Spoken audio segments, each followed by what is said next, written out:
في الوقت اللي العالم فيه بيتحرك بسرعة الضوء، في حالة غربة بتنهش في وعينا، حالة بتخلينا موجودين كأجساد بس، لكن عقولنا في مكان تاني خالص. راقب المشهد حواليك بتركيز وهتكتشف إننا بقينا عايشين في عالم مقلوب. السطح بقى هو اللي بيفهم، واللي بيعرف يمشي ورا التيار ويقفل بقه ويبقى مريح هو اللي بيوصل.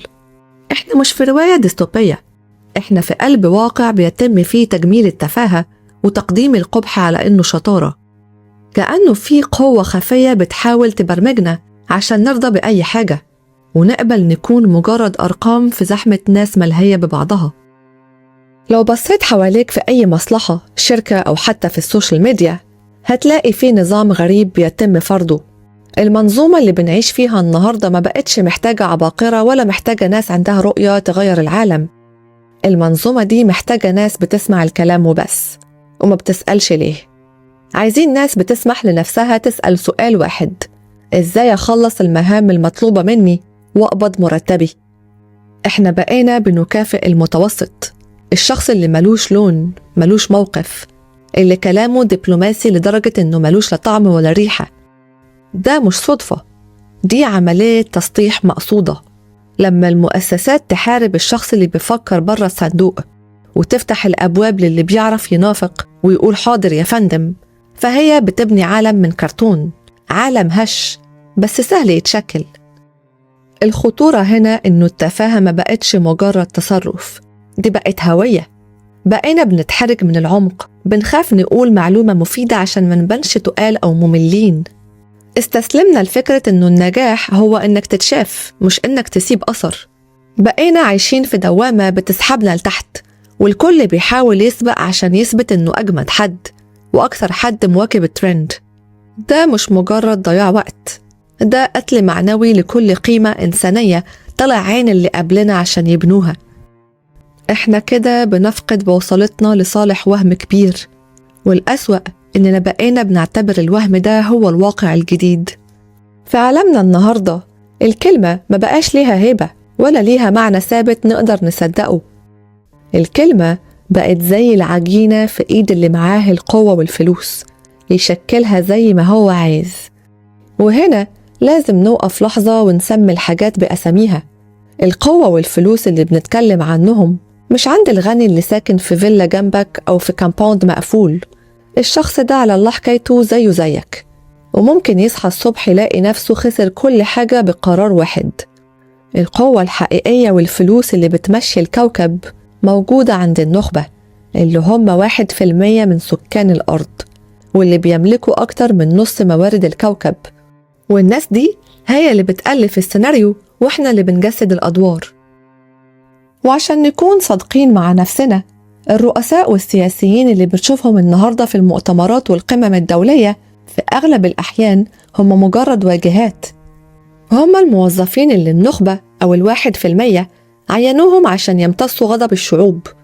النهاردة حتى السياسيين بقوا تافهين، ما بقاش حد فيهم بيفكر في مصلحة الكوكب أو الأجيال اللي جاية. كل تفكيرهم بقى محصور في حاجة واحدة: إزاي أثبت في الكرسي بتاعي أكتر وقت ممكن، وإزاي أضمن دعم الممولين. لو ركزت شوية في اللي بيحصل حواليك هتكتشف إننا بقينا عايشين في مسرحية كبيرة. المصطلح اللي بيمدحوا بيه البطل النهاردة هو نفسه اللي بيستخدموه عشان يشتموا بيه المجرم بكرة. الفرق الوحيد مش في الحقيقة، الفرق في مين اللي بيدفع الثمن ومين اللي بيملى جيوبه بالأرباح. الناس اللي في إيدها القرار والشركات اللي بتدير العالم بقوا أساتذة في فن الضحك على العقول. يكلموك عن الحرية وهم بيبنوا حواليك حيطان بتخنقك، ويتغنوا بحقوق الإنسان وهم بيمضوا صفقات بتمسح شعوب كاملة من على الخريطة. والنكتة الأكبر هي قصة المعلومات السرية classified. المنظومة بتقنعك إنه المعلومات دي سرية عشان حماية البلد والأمن القومي، بس الحقيقة المرة إنه أغلب المعلومات دي بتتحجب عشان تحمي أشخاص معينين ومصالح شركات عابرة للقارات. السرية دي هي الدرع اللي بيخبي وراه فساد النخبة عشان يضمنوا إنك ما تفهمش اللعبة وتفضل مغمض عينيك وإنت بتنفذ اللي هم عايزينه. الازدواجية دي مش صدفة، دي خطة مدروسة. هم بيخلوك تكره المنطق نفسه وتوصل لمرحلة من اليأس تخليك ترفع إيدك وتقول هم كلهم كذابين، بس أنا مالي، خليني في حالي. وده بالظبط اللي هم عايزينه. وأنا مالي دي هي اللي بتديهم القوة يكملوا. لما الحقيقة بتبقى تقيلة على مصالحهم بيدفنوها وهي صاحية ويطلعوا لك بدلها حدوتة تانية شكلها حلو ولايقة على الترند. بقينا بنشوف الظلم بيتغلف بكلام معقد عشان نحس إننا مش فاهمين، وعشان ضميرنا يفضل نايم تحت تأثير البنج اللي بيقدموه لنا كل يوم. في الوقت اللي الأرض فيه بتصرخ هم لسه بيتخانقوا على تعريف الكارثة، مش عشان يحلوها، ده عشان يلاقوا طريقة يهربوا بيها من المسؤولية ويحافظوا على كراسيهم ال10 سنين اللي جايين. دي مش سياسة بتخدم البشر، دي تجارة بوجعنا وعقولنا في سوق ملوش قلب. وعشان المخطط ده يكمل كان لازم يلعبوا على الوتر الحساس جوا كل واحد فينا، الرغبة في التميز. وفجأة العالم كله بقى بيقولك كلمة واحدة: انت خليك انت، فكر في نفسك، عيش لحظتك وما تشغلش بالك بغيرك. الفردية دي اتحولت من حق إنساني لسجن انفرادي، بس الحيطان بتاعته مصنوعة من شاشات الموبايل. السيستم عايزك تكون لوحدك، مستهلك وحيد، قلقان وحيد، وتايه وحيد، لأنه الفرد سهل كسره وسهل إقناعه بأنه سعادته موجودة في علبة أو أبليكيشن أو براند لبس. الشركات الكبيرة النهاردة ما بتتعاملش معاك على أساس أنك بني آدم، هي بتتعامل معاك كأنك بيانات. بيدرسوا دماغك بتفكر إزاي وبيحللوا كل حركة بتعملها على موبايلك، مش عشان يحسنوا حياتك، لأ، ده عشان يحولوك لأداة استهلاك. الشركات دي بقت عارفة أنت محتاج إيه حتى قبل ما أنت تعرف، وبيستهدفوا فراغك العاطفي وضعفك النفسي عشان يفضل عداد الأرباح بتاعهم شغال. إحنا بالنسبة ليهم مجرد أرقام، والهدف هو أننا نفضل جعانين شراء طول الوقت ومستهلكين بشراهة طول الوقت. طول ما أنت مشغول بالأنا بتاعتك وبتحارب معارك وهمية عشان تثبت أنك أحسن من اللي جنبك، فأنت أداة مثالية في إيدهم. هم خايفين من نحن، خايفين من اللحظة اللي البشر فيها يحسوا أن وجعهم واحد ومصيرهم واحد. عشان كده بيستخدموا سياسة فرق تسد بأشكال جديدة، بيخلونا نتخانق على تفاصيل تافهة ونبني هويات وهمية بتفرقنا بدل ما تجمعنا. احنا بقينا عاملين زي قطيع من الغرباء، كل واحد فينا ماسك موبايله وفاكر انه ملك زمانه، واحنا في الحقيقة مجرد أدوات استهلاك.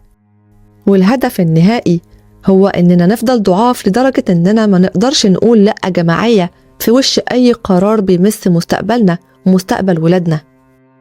بص على نفسك دلوقتي، شوف حجم الحمل اللي محطوط على كتافك وانت إنسان بسيط في وسط كل الدوشة دي. انت بين كل سكرول والتاني على موبايلك بتلاقي سيل من الأخبار المرعبة بتترمي في وشك. ذكاء اصطناعي بيهدد ان وظيفتك ملهاش مكان بكرة، ومناخ بينهار وبيهدد بأنه بيتك مش هيكون أمان، وزحمة سكانية بتحسسك انك مجرد رقم ملوش أي قيمة. المنظومة مش بتديك الأخبار دي عشان تحذرك، دي بترميها لك عشان تشلك. وده مش معناه إنه كل الأخبار دي كذب، هي الحقيقة اللي بتستخدم كسلاح ضدك. الرعب اللي بيصدره لنا مش هدفه الوعي، هدفه إنك تحس إنك نملة في وسط إعصار، فتنكمش على نفسك وتقول خليني في نفسي. وده الهدف، إنك تتخلى عن إرادتك وتسلم مفاتيح حياتك للنخبة اللي بتقول إنها معاها الحل، بس هم في الحقيقة بيصنعوا الأزمة عشان يبيعوا لك الدواء. هم عايزين يوصلوك لمرحلة اليأس المريح، إنك تحس إن المشاكل جبال فوق كتافك وأكبر منك بكتير. ده نوع من الضغط النفسي المنظم عشان يخليك تهرب من الواقع الصعب للتفاهة مرة تانية وتعتبرها المسكن اللي بينسيك وجع الدماغ. والنتيجة إنسان منهك فاقد للأمل ومستعد يوافق على أي حاجة مقابل شوية استقرار وهمي. وسط الغابات الأسمنتية والزحمة الرقمية دي إيه في إيدنا نعمله؟ والرد دايما بيجيلنا في صورة إحباط بإننا أضعف من إننا نغير السيستم. بس الحقيقة إنه المعركة مش إنك تعمل مظاهرة، لأ، هي بتبدأ بثورة جوه عقلك وقلبك. الحل بيبتدي لما تقرر إنك ما تكونش عجينة سهل تتشكل، لما ترفض إن وقتك وعقلك يكونوا متاحين لكل ترند تافه. إحنا محتاجين نرجع نبني الخلايا الحية اللي المنظومة حاولت تموتها، محتاجين نسترد العدسة اللي بنشوف بيها الواقع. الحل هو إننا نرجع نقرب، نكسر حيطة الإزاز اللي بيننا وبين الناس اللي بنحبهم. لما تقعد مع صاحبك وتسيطروا على رغبتكم في إنكم تبصوا على الموبايل، انت هنا فعلا بتعمل مقاومة. لما تختار إنك تقرأ كتاب بيعمق فهمك للحياة بدل ما تستهلك فيديوهات 15 ثانية واحد ورا التاني ما بيعملوش حاجة غير إنهم بيسطحوا وعيك. إحنا محتاجين نرجع نثقف نفسنا واللي حوالينا، مش بمنطق الأستاذ لكن بمنطق الشريك في الوجع. تقوية الروابط الإنسانية هي السلاح اللي الشركات والسياسيين ما بيعرفوش يتعاملوا معاه. لما تلاقي حد حواليك غرقان في دوامة التفاهة ما تسخرش منه، حاول تمدله حبل الفكرة. افتكر دايما إنه التفاهة اختيار والوعي مسؤولية. إحنا محتاجين نكون بشر حقيقيين، نرجع نحس بالوجع وبالجمال، وأهم حاجة نحس ببعض. أتمنى الحلقة تفيدكم وتعجبكم. أنا ريم ودي كانت قعدتنا النهاردة في بينا كلام. أشوفكم الحلقة الجاية على خير. باي.